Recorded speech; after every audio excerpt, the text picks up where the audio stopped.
আজকের সকালটা একটু অন্যরকম, কারণ আজ মনসা পুজো। হ্যালো এভরিওয়ান, তোমরা সবাই কেমন আছো? আজ মঙ্গলবার, আর আজ আমাদের বাড়িতে মনসা মায়ের পুজো। তাই অন্য দিনের মতো আজ আর একটু দেরি করে ঘুমিয়ে থাকা হলো না। সকাল সকালই উঠে পড়লাম।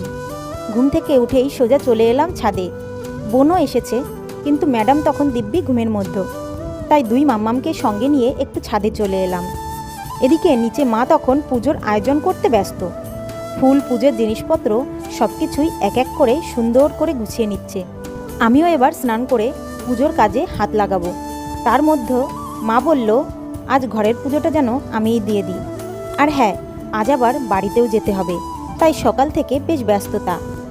এরপর শুরু হয়ে গেল মনসা মায়ের পুজো। আমাদের বাড়িতে মা প্রতি বছর নিজেই পাঁচালি পরে পুজো করে। পুজোর সময়টুকু যেন বাড়ির পরিবেশটাই বদলে যায়। অবশেষে পুজোও শেষ।